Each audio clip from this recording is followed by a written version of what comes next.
மாணவர்கள் 100 மதிப்பெண் அது ஒரு சஸ்பெக்டாவே இருக்கு சார். விசாரணை போயிட்டு இருக்கீங்களா? எந்த லெவல்ல? அப்ப அதான் சொல்றாரு. இப்போ ஜென்ரலாக நான் ஒன்றே ஒன்று கேட்குறேன் உங்கள்கிட்ட. எங்கள் பிள்ளைங்க இப்போ வந்து எக்ஸாம் எழுதுறாங்க, எங்கள் டீச்சர்ஸ் வந்து பாடம் நடத்துகிறாங்க, சரியா? இப்போ நீங்கள் அந்த கிரெடிட் எங்களுக்கு நீங்கள் கொடுக்க மாட்டீங்க இல்லையா? நீங்கள் வந்து ஒரு சஸ்பெக்டாக வைப்பீங்க, நம்மள வந்து நாமளே பெருமையாக பேசிக்க மாட்டோம். பொதுவாக எப்போதுமே இருக்கிறது தான். வெளியில் இருக்காங்க, வெளியில் ஸ்டேட்டில் உள்ளவங்க மட்டும் நம்மளை வந்து பெருமையாக பேசுவோம். இப்போ நீங்கள் சொல்றீங்க பார்த்தீங்களா சார், எங்களுக்கு வந்து இல்லை ஒன்றும் சார் விஷயம் தெரிஞ்சா எங்கள் சந்தோஷம் தான் சார் நினைக்கிறீங்களா? இப்போ இந்த ஸ்கூலை சார்ந்தவங்க லாஸ்ட் இயர்ல என்ன பண்ணாங்கன்னு யாராச்சும் பார்த்துருக்கீங்களா? 99லேருந்து 99 மார்க் 104 பிள்ளைங்க எடுத்திருக்காங்க இந்த ஸ்கூல்ல சார்ந்திருக்காங்க. அப்ப லாஸ்ட் இயரே அதே மாதிரி சந்தேகப்படுவீங்களா? இப்ப அதுக்கு முன்னாடி என்ன ஏன் அதெல்லாம் நீங்க ஒரு ஜேர்னலிஸ்ட் ஏன் அதெல்லாம் எடுத்துட்டு வந்து சார் பரவாயில்ல சார் ஜஸ்டிஃபை பண்ற மாதிரி தான் சார் இதை விடுங்க சார் நம்ம பெருமையா நம்ம பேசுவோம் ஏன் சொல்ல மாட்டீங்க? அதுங்க இப்ப நீங்க கிட்டத்தட்ட பாத்தீங்கன்னா ஒவ்வொரு இதுலயும் பாத்தீங்கன்னா நாட் ஒன்லி அந்த வந்து கெமிஸ்ட்ரியில மட்டும் இல்ல, இப்போ நீங்கள் எந்த குழந்தைங்க வந்து 167 பிள்ளைங்க 100 வாங்கினு சொன்னால் அதே பிள்ளைங்க மற்றபடி இருக்கின்ற பிசிக்ஸ்லையும் சரி மேத்தமெட்டிக்ஸ் சரி எல்லாத்துலையும் பார்த்தீங்கன்னா 90-98 மார்க் எடுத்திருக்காங்க. ஸோ அப்போ அந்த பிள்ளைங்க வந்து அப்போ வந்து அதுலேருந்து சேர்ந்து எடுத்துருக்காங்க நீங்கள் சொல்ல வரீங்களா?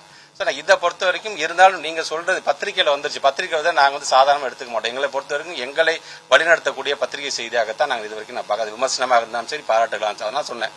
அவங்க சொல்லிட்டாங்க, ஒரு சந்தேக பறவை மேலே திருப்பிட்டாங்க, ஆளாருக்கும் சோஷியல் மீடியாவில் போட ஆரம்பிச்சிட்டாங்க. அது சார்ந்து இப்போ என்கொயரி பண்ணுங்கன்னு சொல்லிட்டு இப்போ நேற்று முதல்கட்ட என்கொயரியில் பண்ணியாச்சு ஃபுல்லாகவே. ஸோ அதில் வந்து இந்த மாதிரி கொஸ்டின் பேப்பர் லீக்கேஜுங்கிறதோ இல்லை அது சார்ந்து யார் யாரெல்லாம் அதில் சம்மந்தப்பட்டிருக்கிறாங்க, அங்கே யார் கஸ்டோடியன் பாயிண்ட்ல யார் இருந்தா, யார் டிஓவா இருந்து அந்த கொஸ்டின் பேப்பர் போய் எடுத்துட்டு போனது யாரு, அங்கே இருந்த சூப்பர்வைசர் யாரு, அவங்க எந்த ஸ்கூலில் சார்ந்தவங்க, அந்த சூப்பர்வைசர் உள்ளபடியே கெமிஸ்ட்ரி டீச்சரா இல்லை வேற சப்ஜெக்ட் டீச்சரா, இப்படி கிட்டத்தட்ட 100 பேரை கொண்ட ஒரு ஃபர்ஸ்ட் லெவல் ஆஃப் இது என்கொயரியை நாங்கள் முடிச்சுட்டோம். பட் இருந்தாலும் நான் விடமாட்டேன். திருப்பி அதை நீங்க பாருங்க. நீங்க சப்போஸ் உள்ளபடியே 167 பேர் நம்ம பிள்ளைங்க கண்டிப்பா அந்த 100 வாங்கிருக்காங்க. டீச்சர்ஸோட அந்த ட்ரைனிங் தான் அந்த மாடல் நம்ம எடுத்துட்டு ஒட்டுமொத்த தமிழ்நாட்டில் இருக்கின்ற பிள்ளைங்க 100 வாங்கிறதுக்கு என்ன செய்வோமோ அதை நம்ம தெரிந்து கொள்ளலாம் என்கின்ற அறிவுரையை நான் சொல்லிட்டு தான் வந்திருக்கேன். நான் கண்டிப்பா அந்த செய்தி வரும்போது உள்ளபடியே எல்லா பத்திரிகை நண்பர்களுக்கும் நான் எடுத்துக்கலாம் சார்.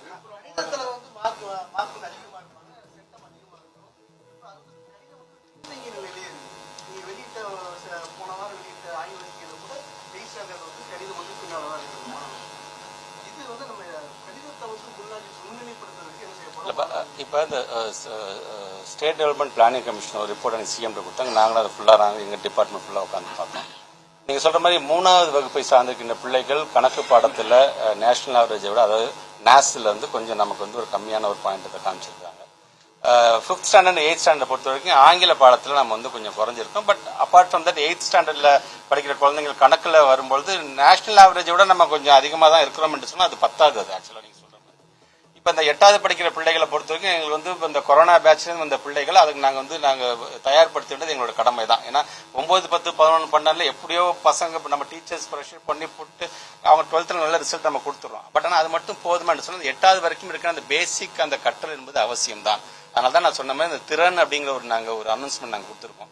அது இந்த வருஷம் வரும்பொழுது அதோட இம்பாக்ட் கண்டிப்பாக எப்படி எண்ணும் எழுத்துமோட இம்பாக்ட் வந்து நமக்கு 3ஆம் வகுப்பு 5ஆம் வகுப்புல வந்து ஒரு நல்ல ரிசல்ட் நமக்கு கொடுத்துருக்கின்றதோ, இல்லம் தேடி கல்வி எப்படி அந்த கொரோனா பேட்சை சார்ந்திருக்கிற பிள்ளைகளுக்கு 8ஆம் வகுப்புல ஓரளவுக்கான ரிசல்ட் இம்பாக்டை கொடுத்துருக்கின்றதோ, அந்த மாதிரி திறன் என்கின்ற ஒரு மிகப்பெரிய ஒரு இந்த திட்டம் என்பது அடுத்த ஆண்டு ஒரு மிகப்பெரிய ஒரு இம்பாக்டை கொடுக்கணும்.